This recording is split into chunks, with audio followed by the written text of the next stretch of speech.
வணக்கம். 11th இயற்பியல்ல first பாடத்தில் இன்னைக்கு பார்க்கக்கூடிய டாபிக் என்ன அப்படின்னா முக்கிய எண்ணுரு. இது ஒரு 5 மார்க் கொஸ்டின். இதை யூஸ் பண்ணி ஒன் வேர்டு கொஸ்டின்லாம் கேட்பாங்க. எளிமையான கொஸ்டின். புரிஞ்சுக்கிட்டீங்க அப்படின்னா ஈஸியாக 5 மார்க்கோ 2 மார்க்கோ அல்லது 1 வேர்டோ ஈஸியாக மார்க்கோ வாங்கிடலாம். சரி, இப்போ முக்கிய எண்ணுரு அப்படின்னா என்ன? முக்கிய எண்ணுரு இப்போ ஒரு அளவீடு எடுக்கிறோம். ஓகேவா? ஒரு அளவீடு. இந்த அளவினுடைய அளவுகளின் துல்லியமான மதிப்பை குறிப்பதற்கு இந்த இலக்கங்களின் சிறும எண்ணிக்கையை நம்ம என்ன செய்வோம் அப்படின்னா கணக்கிடுவோம். ஓகேவா? இலக்கங்களின் சிறும எண்ணிக்கை. எதை என்ன சொல்லுவாங்க அப்படின்னா முக்கிய எண்ணுரு அப்படின்னு சொல்லுவாங்க. தெளிவா சொல்லணும் அப்படின்னா ஒரு அளவீட்டில் பெறப்படும் அளவுகளின் துல்லியமான மதிப்பை குறிப்பதற்கு அளவுகளின் துல்லியமான மதிப்பை குறிப்பதற்கு தேவைப்படும் இலக்கங்களின் சிறும எண்ணிக்கையே அதான் முக்கிய எண்ணுருக்கள் அப்படின்னு சொல்லுவாங்க. ஓகேவா? ரைட். இப்ப முக்கிய எண்ணுருக்கள் என்றால் என்ன? அவற்றின் விதிகளை என்ன செய்ய விளக்கு அப்படின்னு சொல்லுவாங்க. இதுதான் கொஸ்டின் 5 மார்க்ல கேட்பாங்க. ரைட். இப்ப விதிகள் பார்க்க போறோம். விதிகள்ல ஃபர்ஸ்ட் பாயிண்ட் ஒரு 7 பாயிண்ட் இருக்கும். ஓகேவா? எத்தனை பாயிண்ட் இருக்கும் அப்படின்னா 7 பாயிண்ட் இருக்கும். ரைட். இப்ப என்ன அப்படின்னா நம்ம ஃபர்ஸ்ட் பாயிண்ட் என்ன அப்படின்னு பார்க்கணும். ஃபர்ஸ்ட் பாயிண்ட் என்ன? ஓகேவா? ரைட். இப்ப சுழியற்ற அனைத்து எண்களும் நமக்கு முக்கிய எண்ணுருக்கள். இப்ப இந்த நம்பர் எடுத்துக்கிறோமே, எடுத்துக்காட்டு 7437 7437. ஓகேவா? இதுல எங்கேயுமே சுழி, அதாவது ஜீரோ வரல, 0. இப்ப சுழியற்ற அனைத்து எண்களுமே நமக்கு என்னது? முக்கிய எண்ணுரு. அப்ப இங்க முக்கிய எண்ணுருக்கள் மதிப்பு எத்தனை அப்படின்னா 1 2 3 4. ஓகேவா? அப்ப இங்க முக்கிய எண்ணுருக்கள் மதிப்பு எத்தனை இருக்கு அப்படின்னா 4. முக்கிய எண்ணுரு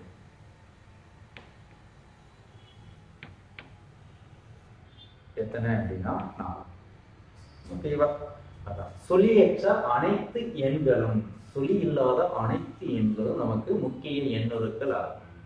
அப்ப முக்கிய எண்ணுருக்கள் என்ன அப்படின்னா 4. சரி, அடுத்து இரண்டாவது பாயிண்ட்.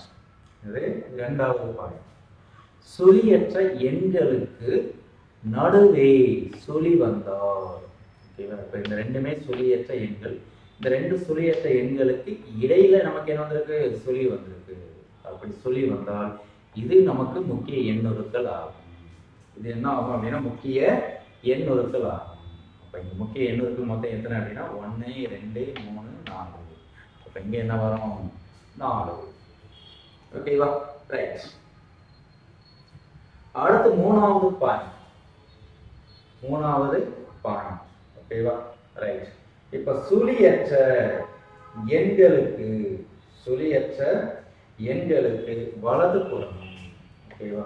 உங்களுக்கு எக்ஸாம்பிள் போட்டு சொன்னோம் அப்படின்னா கொஞ்சம் ஈஸியாக இருக்கும். ஓகேவா? ரைட்.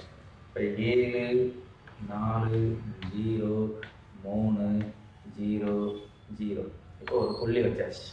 இப்ப இங்க தசம புள்ளி இருக்கு. என்ன இருக்கு அப்படின்னா தசம புள்ளி இருக்கு. ஓகேவா? இப்ப சுழியற்ற எண்களுக்கு வலது புறம். இதுதான் சுழியற்ற எண். இப்ப இந்த சுழியற்ற எண்ணுக்கு வலது புறம், இந்த பின்னாடி வருது அப்படின்னா வலது புறம். ஓகேவா? வலது புறமும், ஆனால் தசம புள்ளி இருக்கு இல்லையா, இந்த தசம புள்ளிக்கு இடது புறம் உள்ள இந்த சுழிகள் நமக்கு முக்கிய எண்ணுருக்கள் ஆகும். ஓகேவா? அப்ப இந்த முக்கிய எண்ணுருக்கள் மதிப்பு எத்தனை அப்படின்னா 5. எப்படி? 1 2 3 4 5 6. ஓகேவா? அப்ப எத்தனை அப்படின்னா 6. ஓகே, எல்லாத்தையும் கவுண்ட் பண்ணிடும். எல்லாத்தையும் என்ன செஞ்சிடும்? கவுண்ட் பண்ணிடும். முக்கிய எண்ணுருக்கள் மதிப்பு 6. ஓகேவா? அதாவது என்ன அப்படின்னா சுழியற்ற எண்களுக்கு வலது புறமும் தசம புள்ளிக்கு இடது புறமும் தசம புள்ளிக்கு இடது புறம் சுழிகள் வந்தால் நமக்கு முக்கிய எண்ணுருக்களாக கருதப்படும். ஓகேவா? ரைட். இது மூணாவது விதி. அடுத்து நாலாவது விதி என்ன அப்படின்னு சொல்லி என்ன செய்ய போறோம்? பார்க்க போறோம். ஓகேவா? ரைட். இப்போ என்ன அப்படின்னா அதே நம்பரை வச்சுக்கோங்க. ஓகேவா, அதே நம்பர். ரைட். பட் இங்கே என்ன அப்படின்னா தசம புள்ளி கிடையாது. இங்கே தசம புள்ளி இருந்தது, பட் இங்கே என்ன தசம புள்ளி இல்லை. ஓகேவா, ரைட். அப்போ இதை தான் எக்ஸாம்பிளாக வச்சு சொல்ல போகிறோம். ஓகேவா, இப்போ தசம புள்ளி அற்ற ஒரு எண்ணில், தசம புள்ளி இல்லாத இந்த எண்ணில் இறுதியாக சொல்லி வந்தால் இது முக்கிய எண்ணொருக்கள் கிடையாது. ஓகேவா, அப்போ ரெண்டை எடுத்துக்கணும். அப்போ முக்கிய எண்ணொருக்கள் மதிப்பு எத்தனை இருக்கு அப்படின்னா 1 2 3 4. ஓகேவா, ரைட். அப்போ முக்கிய எண்ணொருக்கள் மதிப்பு எத்தனை? 4. சரி, இந்த 4லே வந்து நமக்கு 2 பாயிண்ட் கொடுத்துருக்கோம். 4லே நமக்கு 2 பாயிண்ட் கொடுத்துருக்காங்க. ஓகேவா, ரைட். அப்போ ஒரு எண் இருக்கு, அந்த எண்களில் வந்து தசம புள்ளி கிடையாது. அந்த தசம புள்ளி இல்லாத எண்கள்ல இறுதியாக இந்த சொல்லி வந்ததுனால இதை நம்ம முக்கிய எண்ணொடுக்களாக எடுத்துக்கக்கூடாது. ஸோ மேலே உள்ள கொஸ்டின்ல இங்கே என்ன பார்த்தோம் அப்படின்னா எண்கள் வருது, பட் தசம புள்ளி இருக்கு. இப்போ தசம புள்ளி லாஸ்ட்ல இருக்கு. அப்போ தசம புள்ளிக்கு இடதுபுறம் வந்து சொல்லி வந்துருச்சு அப்படின்னா அது நம்ம முக்கிய எண்ணொடுக்களாக எடுத்துக்கிறோம். ஓகேவா, ரைட். அடுத்து இதுலேயே இன்னொரு பாயிண்டும் இருக்கும். ஓகேவா, இப்போ இதே எழுதிக்கிறோம். ஓகேவா, 7,40,300. ஓகேவா, ரைட். முக்கிய எண் திசையில் என்ன கொடுத்தாச்சு அப்படின்னா மீட்டர் அப்படின்னு கொடுத்தாச்சு. இந்த 3க்கு வித்தியாசம் பண்ணுங்க. இங்கே வந்து தசம புள்ளி, இங்கே தசம புள்ளி கிடையாது. இங்கே பின்னாடி அலகு வந்து எழுதிருக்கு. இப்போ ஒரு எண் மதிப்பில் அளவுடன் சேர்த்து எழுதணும் அப்படின்னா அப்போ இது வந்து எல்லாமே முக்கிய எண்ணொருக்களாக கண்டிப்பாக எடுத்துக்கொள்ள வேண்டும். அப்போ மொத்த முக்கிய எண்ணொருக்கள் என்ன அப்படின்னா 1 2 3 4 5 6. முக்கிய எண்ணொருக்கள் மதிப்பு என்ன? 6. ஓகேவா, ஒரு எண் மதிப்பிற்கு பின்னாடி அலகு வந்தால் அது எல்லாம் அந்த அலகு வந்து அந்த எண் மதிப்புல வந்து இறுதியில் சொல்லி வந்தாலும் அது முக்கிய எண்ணொருக்களாக நம்ம என்ன செஞ்சுக்கிறோம்? எடுத்துக்கொள்ள வேண்டும். ஓகேவா, ரைட். இதுதான் 4வது பாயிண்ட். அடுத்து 5வது பாயிண்ட். இது 5வது பாயிண்ட். ஓகேவா, ரைட். 5வது பாயிண்ட்ல வந்து பார்த்தோம் அப்படின்னா ஓகேவா 0.00704 அப்படின்னு வச்சுக்கிறோம்.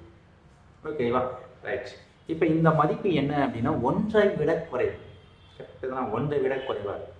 ஓகேவா, ரைட். இப்போ இந்த வந்து என்ன அப்படின்னா 1ஐ விட குறைவான இந்த மதிப்பில் இப்போ தசம புள்ளிக்கு வலது புறம் சுழி வந்து ஓகேவா, ரைட். இப்போ சுழி அல்லாத முதல் எண் எது அப்படின்னா 7. இப்போ சுழி இல்லாத இந்த முதல் எண்ணிற்கு இடதுபுறம் சுழி வந்தால் அப்போ இது முக்கிய எண்ணொருக்களாக என்ன செய்யக்கூடாது? எடுத்துக்கொள்ளக்கூடாது. இப்போ முக்கிய எண்ணொருக்கள் என்ன அப்படின்னா 1 2 3. இப்போ முக்கிய எண்ணொருக்கள் மதிப்பு 3. ஓகேவா, ரைட். ஸோ இதுதான் 5வது பாயிண்ட்.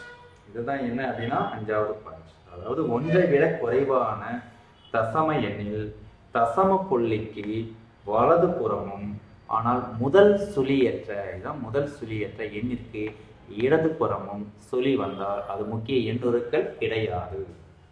ஓகேவா, ரைட். அடுத்து என்ன அப்படின்னா 6வது பாயிண்ட். அடுத்து என்ன அப்படின்னா 6வது பாயிண்ட்.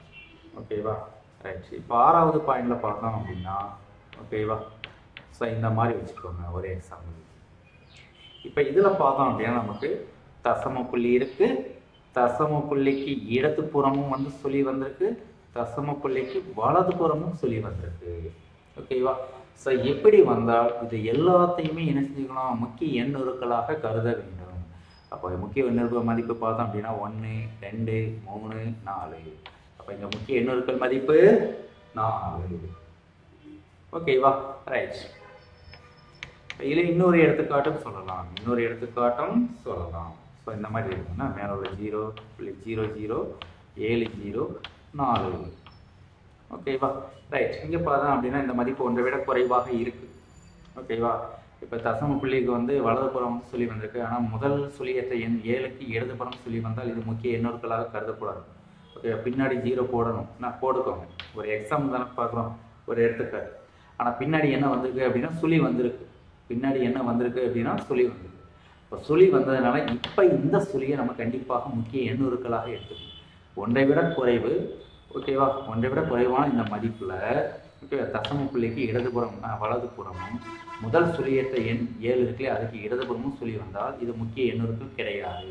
பட் லாஸ்ட்டில் சுழி வந்தால் இது முக்கிய எண்ணுருக்களாக கருத வேண்டும். அப்போ முக்கிய எண்ணுருக்கள் மதிப்பு இங்கே எத்தனை அப்படின்னா 1, 2, 3, 4.